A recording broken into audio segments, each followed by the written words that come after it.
Si aujourd'hui tu as zéro mobilité d'épaule, que tu as des douleurs ou que tu galères même sur ton handstand, reste sur cette vidéo, je te montre 3 exercices de mobilité pour simplement renforcer tes épaules efficacement, gagner en force, gagner en mobilité, gagner en ouverture et devenir beaucoup plus performant. Les épaules, c'est tout simplement le groupe musculaire le plus important quand tu fais du poids de corps, de la calisthénie, parce que littéralement tous les mouvements sollicitent cette chaîne musculaire, que ce soit sur tes mouvements de base comme les tractions, les dips, mouvements plus avancés comme les muscle-up, les HSPU ou encore la planche. Donc bref, c'est hyper important que tu y apportes une attention particulière, que tu cherches à les développer, à les renforcer et surtout à devenir beaucoup plus fort sur cette zone-là. La première chose souvent qui fait défaut chez les pratiquants, c'est tout simplement le manque d'ouverture à ce niveau-là, tout simplement. Donc pour faire le petit test, je t'invite à te coller sur un mur au niveau du bassin, des lombaires et des épaules. Le but du jeu, ça va être d'aller chercher à amener les bras ouverts le plus loin possible sans que le dos se cambre de fou et se creuse à ce niveau-là. Ok, donc dans l'idée, si le dos est cassé ici, ça ne marche pas.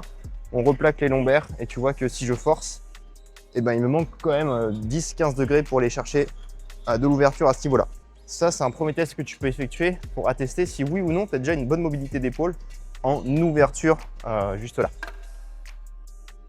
Premier exo que je te présente, justement pour aller chercher et bosser cette ouverture d'épaule, tu vas avoir besoin d'une box ou d'un banc au choix, enfin d'une surface où tu vas pouvoir placer tes épaules et d'un disque que je te conseille de prendre pas trop lourd au démarrage. Sinon, tu vas juste te détruire, littéralement. Donc, le but de l'exercice, je te le montre à vide dans un premier temps, ça va être de venir se placer arrière d'épaule au niveau de la tranche de la boxe, juste là. Placer du coup le bassin aussi en rétroversion. Ok, on ne veut pas de cambrure de lombaire, on veut que ça reste engagé comme le test en fait qu'on a fait juste avant sur le mur. Et le but du jeu, ça va être d'aller chercher de l'ouverture à ce niveau-là en laissant pendre les épaules vers l'arrière. D'où l'intérêt d'utiliser un poids, parce que naturellement, tu vois qu'ici, tu vas rester bloqué. Donc, on va venir forcer cette ouverture d'épaule avec une charge. Et donc, dans l'idée, ça va donner ça. Donc, on place le bassin ici. Je suis en rétroversion. J'ai les abdos engagés. Je bloque mes épaules et je vais juste venir bosser l'ouverture à ce niveau-là en laissant agir naturellement le poids et la gravité. Dans l'idée, il y a deux manières de faire l'exercice. Soit sur des séries passives, comme ce que je viens de faire là. Donc là, on va vraiment se rapprocher d'un exercice de souplesse, comme du stretching en gros, ou bien tu peux également le faire en dynamique, en choisissant de prendre potentiellement une charge un peu plus lourde, et où dans ce cas-là, en fait, on va aller chercher de l'ouverture passive dans un premier temps, pour aller gagner et chercher cette amplitude-là, et ensuite ramener le poids en forçant bras tendus à ce niveau-là, pour en fait rajouter du dynamisme, et surtout de la force quand tu vas être en ouverture totale. Hyper important encore une fois de faire gaffe au dos, ok, de ne pas cambrer au niveau des lombaires, mais vraiment garder cette activation au niveau du bassin à ce niveau-là, parce qu'on cherche vraiment à faire un exercice de mobilité activée. C'est pas juste de la souplesse. Ça, c'est hyper important que tu le comprennes, mais quand on veut bosser sa mobilité, il faut à la fois travailler sa force et sa souplesse, parce que le but de la mobilité, c'est d'arriver effectivement à gagner en amplitude sur tes mouvements, tout en restant fort sur cette amplitude-là. Donc tu peux avoir une excellente souplesse au niveau des épaules ou au niveau des jambes par exemple, mais n'avoir aucune force quand tu vas être en ouverture totale ou en grand écart facial. Je te prends un exemple tout con. Donc c'est hyper important de travailler en fait avec des charges, d'être très progressif aussi dans la manière dont tu vas amener le travail, sinon tu vas juste te blesser. Deuxième point de pourquoi tu dois absolument bosser ta mobilité d'épaule, c'est parce que sinon tu vas juste compenser dans tous les sens et rapidement développer des douleurs, des tendinites, que ce soit au niveau des épaules, des coudes, des poignets, etc. Et ça c'est le fléau pour tous les pratiquants de poids du corps, parce que ça casse littéralement ta progression. Tu peux plus t'entraîner pendant plusieurs semaines, plusieurs mois, et tu détruis en fait tous tes gains bêtement, juste parce que tu n'as pas pris soin de faire le bon travail à la base. Le deuxième exo est crucial, on se retrouve avec les anneaux, hyper important, et c'est souvent le plus négligé. On va renforcer en fait ton arrière d'épaule et tous tes muscles stabilisateurs, et ça c'est quelque chose qui fait défaut chez énormément de pratiquants et qui littéralement cause le plus de stagnation. Donc s'il te plaît, après avoir vu cette vidéo, intègre absolument ces exos dans tes séances, je t'en supplie. Pourquoi j'utilise des anneaux? Parce que c'est un des meilleurs outils que tu peux avoir au poids du corps. Littéralement, si tu n'as pas une paire d'anneaux avec toi, pars t'en acheter, parce que tu peux littéralement faire tous les exercices de mobilité, de renforcement, de force. Bref, c'est un incomparable. L'exercice que je vais te montrer, du coup, c'est un exercice de tirage. Encore une fois, je pense que tu t'en es douté. Différent du tirage classique que tu peux avoir effectivement sous forme de rowing, qui là va juste venir travailler le muscle du dos, du grand dorsal, etc. Là, on veut vraiment chercher à bosser tout ce qui va être coiffe des rotateurs, muscles stabilisateurs. Et du coup, ce que je vais te présenter ici, c'est ce qu'on appelle des Y-pull. Donc dans l'idée, on se place corps incliné, juste là. Les bras sont quasiment tendus, on va les amener au-dessus de la tête et les ramener à ce niveau-là. Il existe plein de variantes sur cet exo, je vais te les montrer parce que comme ça tu peux les adapter. L'idée encore une fois sur cet exercice-là, c'est d'avoir un focus hyper important sur ta rétraction des omoplates. Tu dois vraiment sentir cet effet où les épaules s'amènent vers l'arrière et surtout et on les abaisse également pour bien activer en fait l'arrière de l'épaule encore une fois et tous les muscles stabilisateurs. Donc, dans l'idée, l'exercice, tu peux vraiment le décliner avec effectivement soit du Y, soit les bras le long du corps. Alors là, exemple de merde parce que les anneaux sont pas du tout bien attachés, ça bouge au-dessus. L'idée, c'est plutôt de les fixer sur une surface où il n'y aura pas de mouvement à ce niveau-là, sinon ça risque de te déstabiliser sur les mouvements. Chose importante à savoir quand tu travailles aux anneaux, c'est que pour complexifier ou faciliter un mouvement, la seule variable à prendre en compte, en fait, ça va être la longueur des sangles, qui va te permettre d'avoir une inclinaison plus ou moins importante du corps. Ok? Je fais totalement à l'arrache, j'ai pas vu les numéros, on va le faire un peu à l'œil, c'est pas le plus important. Tu vois que là, ils sont très très bas, donc naturellement, quand je vais les prendre, mon corps va avoir une inclinaison de fou furieux. Littéralement, c'est impossible de faire l'exercice. Dans l'idée optimale, c'est d'avoir les anneaux qui arrivent effectivement au niveau de ton abdomen. C'est pas trop dégueu. Si tu vois que tu galères encore un petit peu, tu peux tout simplement les remonter au démarrage pour avoir encore moins de longueur et du coup plus d'aisance sur le mouvement. On va les remettre à 7. Où le 7 est là. Même si tes anneaux sont à la même hauteur, ok, tu peux quand même varier sur l'inclinaison du buste en plaçant tes pieds en fait plus ou moins loin. Tu vois que si je les mets ici ou si je recule à ce niveau-là, on va pas du tout être au même endroit. Du coup, plus j'ai d'inclinaison sur le corps, plus ça va mettre de charge au niveau de l'arrière d'épaule. L'idée sur le mouvement, c'est d'être vraiment focus sur la qualité, ok. Ça sert à rien de mettre des coups de bassin comme ça et de la vitesse. Nous, ce qu'on veut, c'est du contrôle, donc bien activer la rétraction des omoplates ici et ensuite, une fois que c'est fixé, je la maintiens. Je veux bien faire cette ouverture en essayant encore une fois de ne pas balancer le ventre en avant, ok. Si ça fait ça et ça, c'est pas intéressant. Nous, on veut toujours avoir les abdos engagés, les épaules rétractées et un contrôle sur le mouvement. Tu vois que mon corps, il avance d'un seul bloc vers l'avant et je contrôle la descente.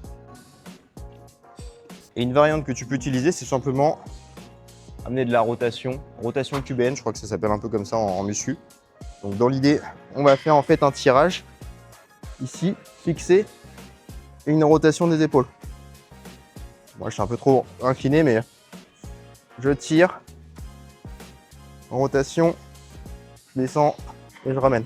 Donc bref, tu as un panel d'exo assez large à faire aux anneaux, ok. Tirage en Y, en T, ou celui que je viens de te montrer juste avant, donc libre à toi de choisir un petit peu celle avec laquelle tu veux bosser, mais dans l'idée, c'est pour vraiment focus ton arrière d'épaule. Le dernier move que je vais te présenter, un peu plus avancé celui-là, mais excellent pour bosser l'épaule un peu dans tous les sens. Ta force en ouverture et surtout sur la rétropulsion, c'est le mouvement du skin the cat. Tu peux le faire soit sur une barre fixe, soit sur des anneaux, je te montrerai la variante juste après. Dans l'idée, encore une fois, le mouvement complet, ça va donner ça. Donc je vais monter, je vais m'enrouler, descendre. C'est là que tout le travail entre en jeu pour vraiment bosser la souplesse à ce niveau-là et remonter par la suite derrière. Là, tu peux dire, mais what the fuck, c'est quoi ce mouvement? C'est trop compliqué à rentrer. T'inquiète, il y a des variantes que tu peux utiliser au démarrage. Dans l'idée, au début, ça va juste être de chercher à venir t'incliner légèrement et ne pas trop descendre en fait les jambes en bas du mouvement, tout simplement. Donc sur la variante, ça donnerait ça. Tu viens ici, tu viens enrouler les épaules. Et en fait, à ce niveau-là, on va juste travailler sur l'ouverture légère. Donc dans l'idée, juste bloquer à l'horizontale au démarrage, puis remonter. Une fois que tu es à l'aise, tu peux chercher à descendre un peu plus en bas et remonter encore une fois par la suite sur un mouvement complet. Et une fois que tu es vraiment chaud, et ben tu le fais en amplitude complète.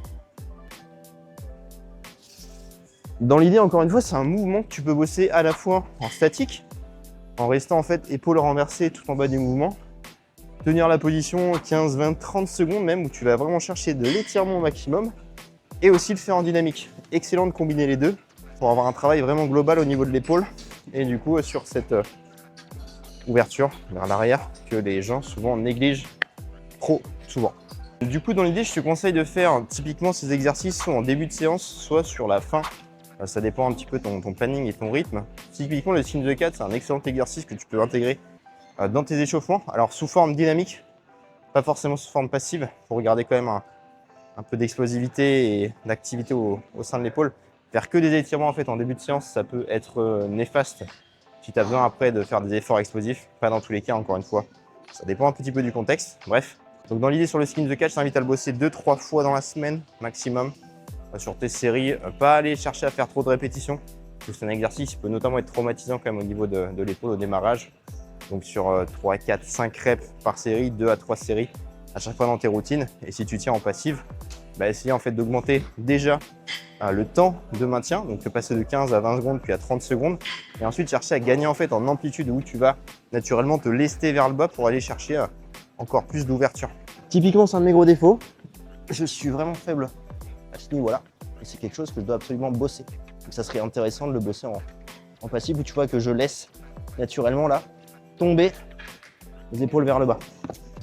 Alors oui, ça fait mal, c'est un exercice de souplesse et la souplesse, pour être efficace, il faut qu'à un moment donné, tu tires un petit peu sur les structures, les tendons, les muscles, et donc il y aura de la douleur. À toi de jauger forcément ce niveau-là. Le but, c'est pas de te déchirer un tendon ou te déchirer un muscle, mais une vraie séance de souplesse. Effectivement, tu dois te bousculer un petit peu et tirer pour avoir mal, tout simplement. Ce qui peut être cool de le faire aux anneaux, c'est tout simplement, en fait, parce qu'au niveau de la main, tu as la rotation qui va se mettre neutre, alors que sur une barre, ça sera bloqué soit en pronation, soit en supination. Ici, il y aura plus de liberté, donc tu vas te retrouver en arrière au niveau de l'étirement à ce niveau-là. Donc pour forcer, parfois, ça peut être un peu plus simple. Même logique de progression, tu renverses, tu t'arrêtes à ce niveau-là, horizontal. Et une fois que tu es à l'aise, tu descends un peu plus bas pour remonter. Donc si tu veux performer au poids du corps et surtout durer dans le temps, tu dois absolument bosser ta mobilité d'épaule. Donc cherche à intégrer directement ces exos dans tes routines, s'il te plaît. Tu verras que ça va t'apporter beaucoup de bénéfices à la fois sur ta souplesse, sur ta mobilité, sur la longévité aussi de ton articulation, de ta structure. Bref, c'est un banger, donc intègre-les directement. Et si tu veux aller plus loin, en fait avancer avec un cadre clair et un plan d'action 100% personnalisé, c'est le premier en description. Je te présente la méthode, comment je fonctionne au sein de l'accompagnement athlétique. Et si tu sens que c'est fait pour toi, écoute, réserve un appel et on se retrouve de l'autre côté. Je te dis à très vite, c'était Damien, ton coach expert au poids du corps. Ciao, ciao.